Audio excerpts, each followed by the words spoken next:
Hey everyone, and welcome to the channel where we love to talk about movies. Welcome especially if you're new.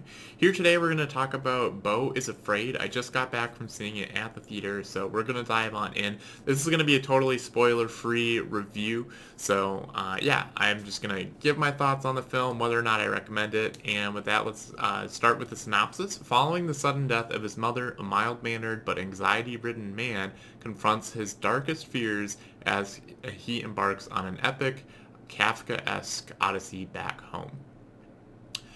So, kind of bottom line up front, I did not like this movie. It was very hard to sit through. It felt like a bad dream or a nightmare.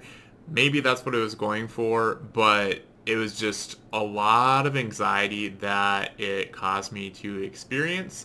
And also, kind of what made it feel very dreamlike was sort of the randomness and absurdity of of a lot of the stuff that happens in the film. But for me, it was too much anxiety that the film caused me because it's following a character who is very anxious and you're going through things that he goes through. So that was just, for me, it was too much anxiety with basically no payoff. And yeah, I don't think that's a spoiler to say that. I think it's just part of the honest review for it to kind of go through and, in my opinion, not really do anything clever in the end and not have some sort of underlying message, at least not one that I could pick up on. Maybe it's there and other people are getting it, great.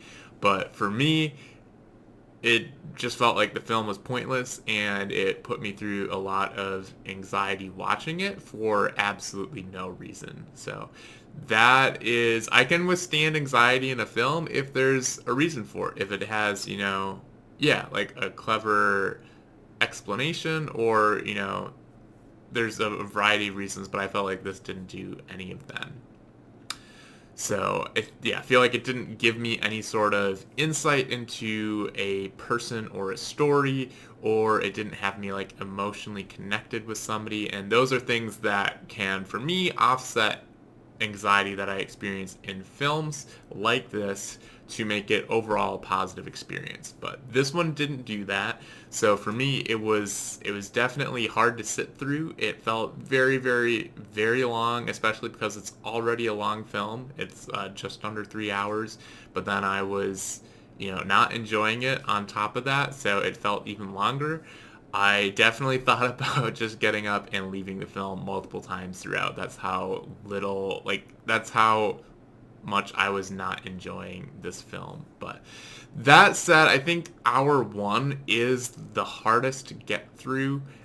Hours two and three did a little bit more interesting stuff and kind of dialed it back a bit for me on the anxiety front. So there was at least that, but still, it was a hard movie to sit through. It's not one that I would recommend. I definitely, yeah, I feel like for me, it felt like a waste of time, even though there's a lot of creativity and artistry that goes into making a film like this. I give it a letter grade of a D. I would recommend not seeing it. If you're at all like me, I did not enjoy it. So I know there's enough people out there that are enjoying it, though. I think it's in the 60-something percent on Rotten Tomatoes. So, hey, I'm glad some people think it's fresh. I mean, I think it is one of the most unique movies I've seen. It was a very, very unique experience. So if you're just going on uniqueness, maybe that part of it is fresh, but it's not something that I enjoyed, so I wouldn't say that it was fresh in the sense that I also liked it.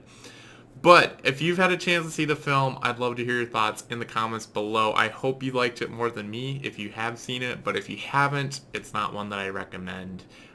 Even though, yeah, I think Joaquin Phoenix does a great job acting in this film, but I did not appreciate the film overall. So, yeah, if you enjoyed this review, be sure to smash the like button and subscribe. And with that, thanks for watching, and we'll catch you in the next video.